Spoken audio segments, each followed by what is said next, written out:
The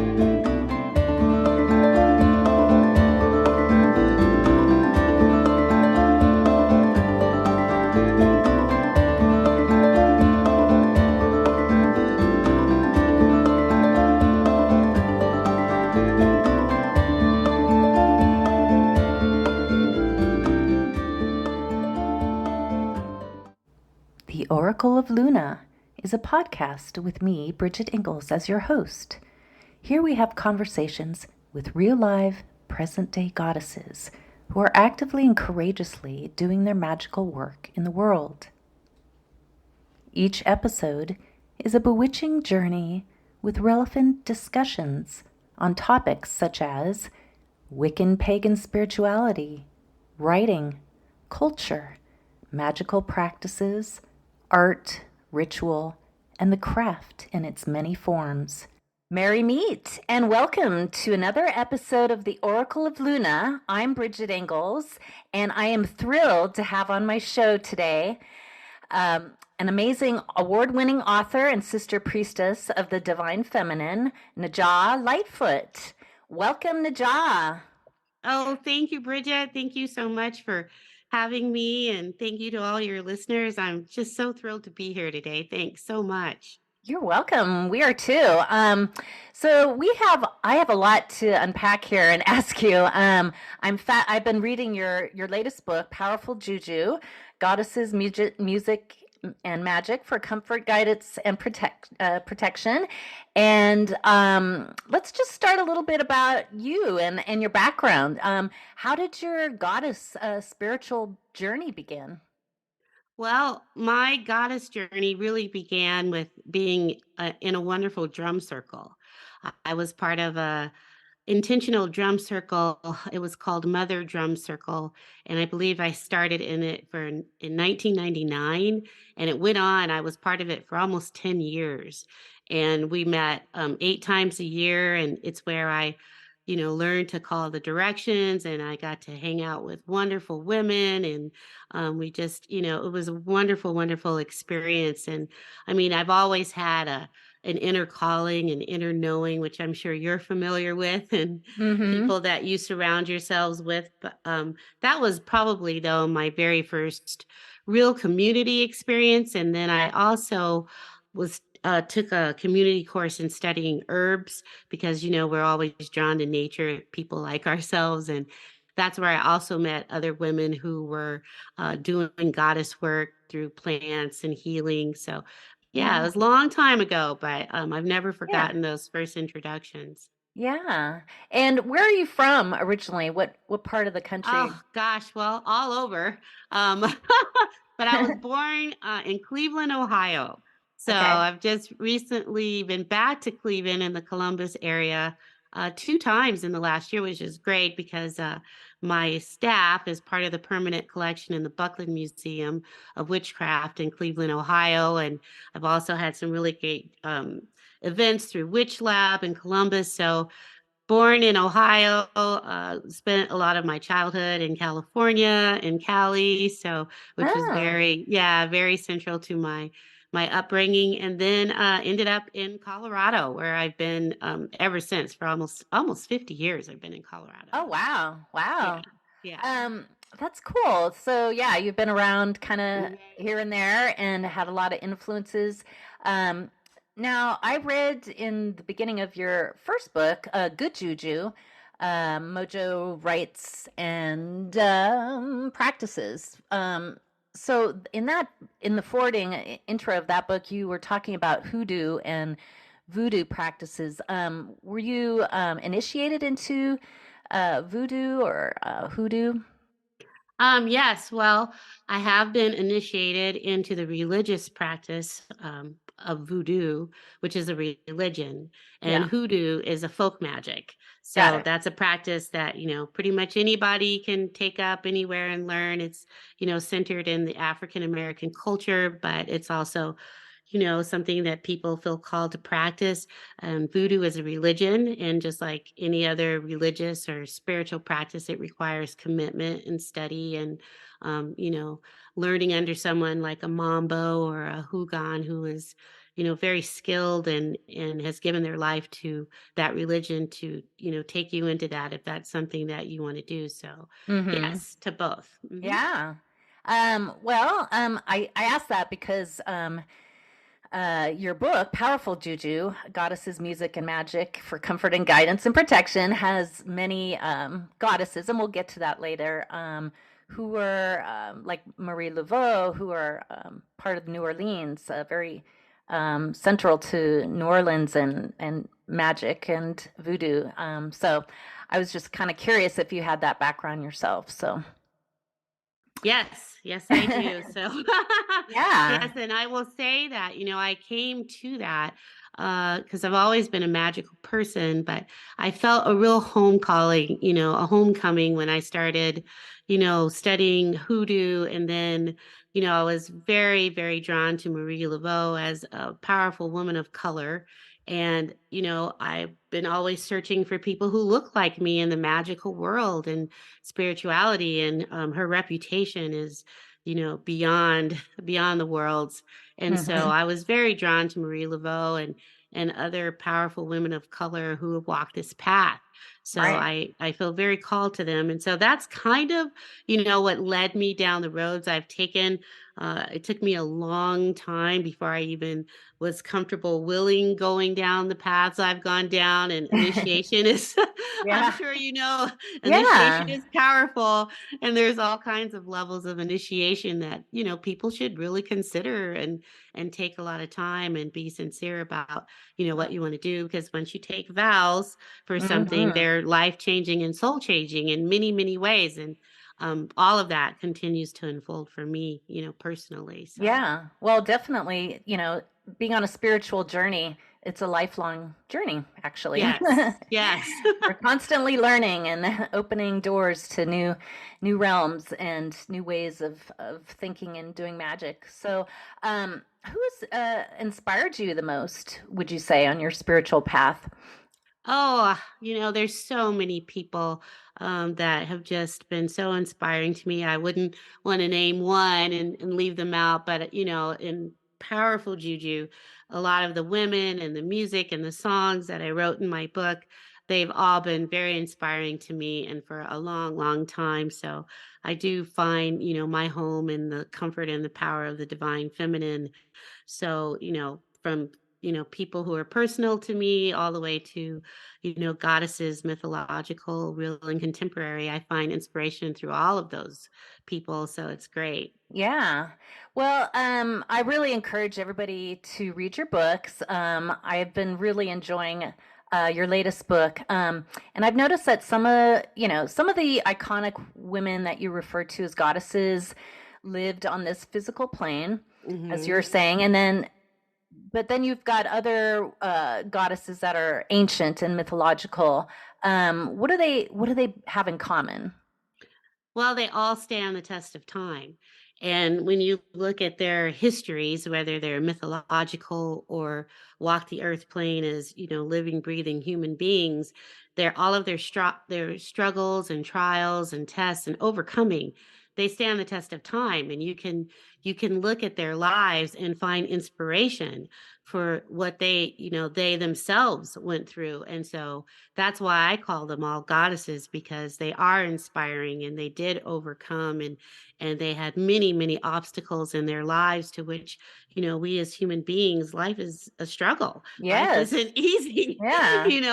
and Yeah, I'm glad you said you acknowledge that because, um we live in the light and the dark, and the dark times can be so challenging for us, yes. and goddesses can help us, can aid us with their wisdom and energy. Yes, exactly. And that's why all of the women that I chose to call goddesses and include in my book, that's why they're there, because they did in their lifetimes or in their mythologies, they have overcome and shown us ways how to get past the struggle, because or hardships or sorrows, or because as much as we enjoy the light and we enjoy being happy and joyful, there, any day, Yeah. any moment, something can come knocking at your door and you're just like, oh man, Yeah. I was having such a great day. Now I have to deal with this situation, you know. Right, right. And when you wrote this book, what year did you start writing this? And what was going on at the time? Um, Oh man, let's see. So I believe, let's see, I started writing it, it's 2023 now. So probably around the end of 2019, 2020. And so a mm, lot of things had happened, yes, personally, I had a knee injury, which was super painful. So I was writing during that. The pandemic. Oh my gosh, we were in the yeah, throes of the pandemic. So yeah, there was a lot of stuff right. going on in the country. Mm, There was just a kind of a lot of unrest. There yes, was the murder of George Floyd that had happened. yes, significant. So, Hmm. so yeah, it was a tough time Yeah, to be yeah. trying to get words on the page. Yeah, and I think that'll go down in history. That time frame will go down in history. It'll mark us as humans in our Yeah, psyches. absolutely. Absolutely. Yeah. So, what I noticed that in your within your books, within the chapters, you break it down to soul speak, and then you have introduced music that is part of a ritual. You have a ritual, and then you have altar setup for these goddesses. What is the importance of music within the rituals? And how did you choose the songs for each of the goddesses in your chapters? Well, I'm a true music lover and I listen to music all the time. And I find that music is transcendent, whether you're singing or you're chanting or you have a favorite song. And then if you add, music to a practice, a magical practice, it just helps to take you deeper. And, I have to give some thanks to the people who have read Good Juju and my articles and who've reached out to me. And when I was writing my book, it became apparent that a lot of people would like to touch with me on a more deeper level, which I really appreciated. And I was trying to think like, how could I do that? How could I put that on the page in a way that people might be able to touch with me on a deeper level as, I write about magical things and I'm always listening to music. So, Mm, I always have music playing, whether I'm writing or, just doing things around my home. And then I started thinking about rites and spells and how I write those, and it kept coming back to music and the songs. And so mm, I thought, wouldn't it be super cool of in this world that we live in now if I could create a playlist and attach it to, the magical practices and the goddesses that I was writing about. And once I found that inspiration, it just took off. yeah. I mean, I so love a lot of these songs, and I can see how you correlate them with the goddesses within your chapters. And yeah, I just really honor you for choosing music within, to play along with these rituals. It's just really, it's so impactful when you read through your book, and you can touch the goddess basically with the songs. It's kind of a common thread throughout this book. So Oh, anyway, thank you. I yeah, appreciate that. I just was really, this is really cool. And so I was listening to Nina Simone the other day Yes, and Nina. feeling good and just like, wow, okay. I feel her soul. It comes through her music so much. Absolutely. But so I was just going to ask you, for our listeners, what you use the word juju. So what are you referring to? I know in African American folklore, like hoodoo, I think it would translate into strong magic or high vibration or some kind of vibration. Maybe you can explain that word a little bit. Sure. So, juju to me was just a cultural thing. It was just a common word that, pretty much anybody knows when you say, oh, that's good Yeah, juju. I mean, it was kind yeah. of I like, just I was just curious if yeah. there's a different interpretation. Well, I don't know. I mean, I always talk about my own personal experience. And so, it was just a colloquialism that always was really true for me. You're doing good juju, and then there was that other thing that I always say that if it's not good juju, then it's that other word of juju. And I was like, well, everybody knows. Oh, that's that's that, other juju. And I'm like, well, then if there's that juju, there's obviously good juju.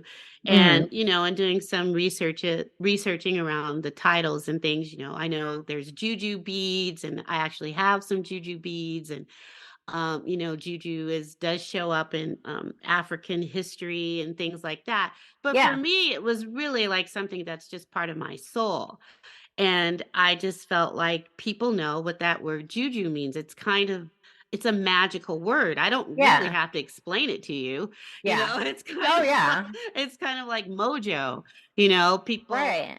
although People know people what it know, is right, without they know really. without really, like, okay, and maybe they don't know like specifically that a mojo is a real tangible item, but they know what you say when you say the word mojo. And so it's the same thing with juju. Yeah. So, it was just something Yeah. that stuck with me. And I thought, I think people would be receptive to that. And it is Yeah. strong. It is magical. Yeah. It's everything you said. Yeah. Yeah. No, I definitely get it. I was just kind of curious if there's, Hmm. in different communities, juju might mean like basically an African talisman or something. I've seen it so many places and explained so many ways that I, I think I think that it means all of the above. Yeah. From Yeah. different cultural relationships with the word to tangible things to magic to practices. I think it means all of that. Yeah. And definitely, and music is juju too, I think. Oh yeah, absolutely. Um, yeah, so as far as like you also are a regular contributor to Llewellyn books and annuals, and can you tell us a little bit about that? How you got involved in writing for Llewellyn? Yes, I will. So, uh, I really was always drawn to the Llewellyn publications. I'm a person that set out on this path that's, because I was called to it. And, I was that person, or I am that person who was in a bookstore looking for, you Yeah, know, publications, words, stories that were written by real people. right. And I found my way into the Llewellyn pubs. And Mm, one thing that I really loved about Llewellyn was that they are written by real people, people who are really practicing. right. And then you look up the history of Carl Llewellyn Weschke and everything that he did when, he was alive on the earth plane, because his spirit is always with us. And I just found that, what they wrote, and it was accessible. That was the other thing, Yes, that the yes. people who write for Llewellyn made things accessible and broke down, because magic is complex, but they had a way of writing that you felt like, hey, I could try this, I could do this. And so I thought, wow, it'd be really cool if one day I could write for Llewellyn as well. And through a blessing of wonderful networking people and submitting things, I had a blog, but it's defunct now, that I was writing. I've always been a writer. I've journaled my whole entire life. I'm a person that I have to write. Yeah. So yeah, I was able to get an introduction, and I submitted a sample, and they picked me up, and I've been writing for them ever since. And I think I got started writing for the almanacs in like 2013. So it's been almost 10 years since I've Oh, been writing wow. for Llewellyn. Hmm. That's amazing. Just jumping into a different area, but do you have a favorite place that connects you to the divine feminine energies? Which like you've lived in Denver quite a while, so I assume you really love that area, and maybe the mountains are inspirational for you. But do you have like a favorite place? Well, I do, and that actually is my home. So Ah, if people follow me, and they know I am a very disciplined, uh, you know, person, and I do a morning ritual every day. So I'm super blessed that I live in a home where I can go outside every day. yeah. And I'm outside every day. And living in Colorado, the weather can be challenging some days, but I also love all my winter gear, my boots, my hat, my gloves, my sorrels. And I get outside pretty much every day without fail, and I do my morning ritual. And so that's where I connect. And I'm, very for lack of a better word, I guess I would just say religious and dedicated about my practice. And so I connect on a daily basis. And I find that Hmm. that is what carries me through. Like, I don't. Yeah.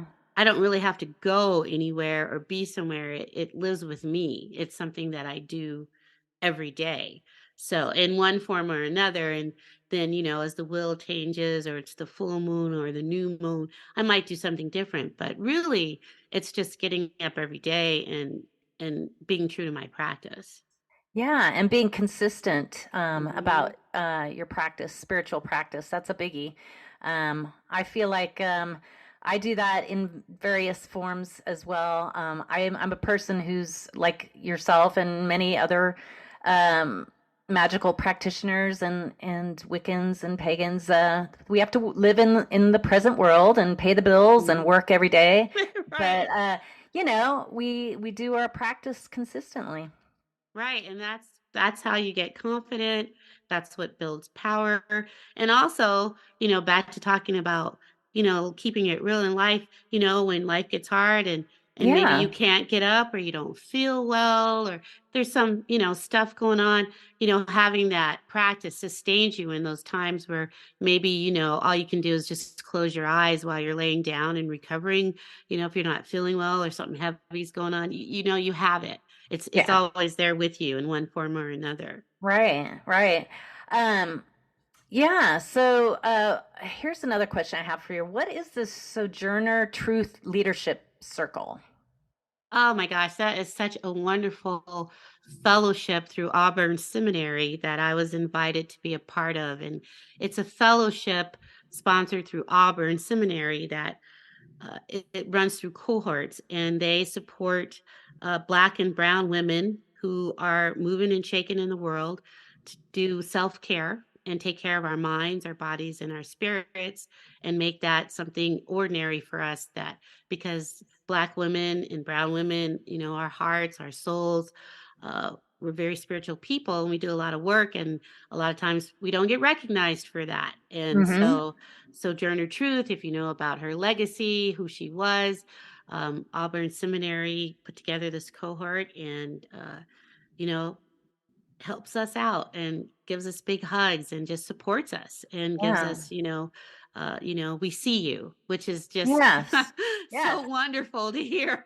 Yes. It's a We see community, a you. It's circle. a community. It's right, and just to have Yeah. them, come and say we see you and we want to have you part of the fellowship and support you in any way that we can. It's a marvelous thing. Oh, cool.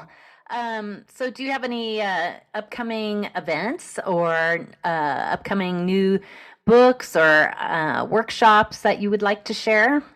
Oh, yeah, I do right now. I'm getting pretty excited. I've been pretty busy. So on April 1st, I'm going to be presenting at the online That Witch Life podcast.